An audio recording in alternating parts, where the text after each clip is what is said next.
Odinala, the sacred arts and sciences of Igbo people, has 4 spiritual elements of human soul in Igbo mythology, and these elements are represented by 4 pieces of kola nut in Igbo land.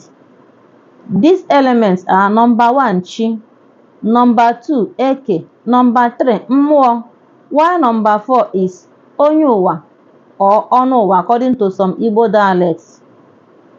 These 4 elements, they help you, they guide you on this your journey on earth to achieve your goal. They are involved with your destiny, your predestination, and the reincarnation. We are going to talk about Chi today. Ihe anyị na-ekwu bụ na mmadụ ọbụla bịara ụwa, o nwere ụzọ ihe anọ chere ya dịka mmadụ. Nke mbụ bụ chi ya.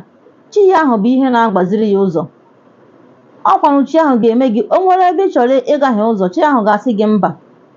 Ọ na-abịakwa na nrọ na-akwanyere gị ụka bụ chi gị. Ọkwa na Chukwu okike ka o si bịa.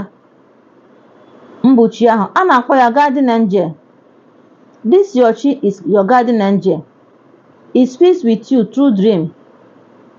Ị nọkwara otu a, ị ga na ọ bụrụ na o nwere ihe chọrọ ime, ọ bụrụ na ebe ị nọ, ọgbakọ ị nọ adịghị mma, ọ bata n'ime gị, ọ ga-abịa mee gị ka ọ wụrụ gị akpata oyi.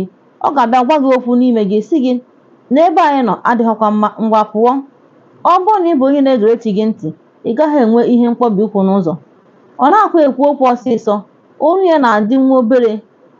Ọgbakwa nke a na-abịa ekwu okwu ọsịsọ, nke a kwa chi nlafu. Nke a bụ chi gị. Ọ naghị abịa kwa mgbe ekwu, mana ọ bịa ha na-akwụ, ị ga-ama na ọ bịara. Ana ọ na-abịa na-agbaziri gị ụzọ. Ihe akwa na ihe si n'ebe Chukwu nọ, Chukwu nye ya ka ọ na-edu gị bụ ọbụna dị mmụọ gị ahụ. Ị nwere ike nọ n'ebe a kịta gị na mmadụ na-akpọ ụka, ọ bata bụ chi gị ahụ. Ọ bata gị n'ime, ọ ga na-akpara gị nkata. Onye gị na-abụ ọnọ ga-asị gị ka ihe na-eme, si ya mana onwe ha. Ọ maghị na ọ bụ gị na chi gị ahụ na-eme gịnị na-akọmuniketi. Ọ bụrụ na ị bụ onye na-ege chi gị ntị, ọ na-abịakwa na nrọ na-akpara gị ụka, bịakwa n'ihe na-agosi gị ihe ị ga-eme. Ọtụtụ oge ndị chọrọ ime njem, ọ bata bụ chi ha, ọ bụrụ na chi ahụ afụghị ihe dị n'ihu, ọ ga-asị ha agakwana, ọ gwa ha agakwana, ya weta otu ihe mee ka ha ghara ịga njem ahụ. Ị ga-afụ emechaa n'ikpeazụ, onye ahụ ga na-asị hei na ọbụna dị njem a ndị a gara, na ọkwa obere ihe ka ya soro ndị a gaa njem ahụ. Ifugo na otu chi si mee gịnị, mee ka ya ghara iso ha. Ọ ya ka a na-asị na chi onye adịghị n'izu n'ihe anaghị eme ya. Ngwanụ chebiri anyị dịka anyị na-agakwa n'ihu na ndị nke ọzọ. Ka emesienụ.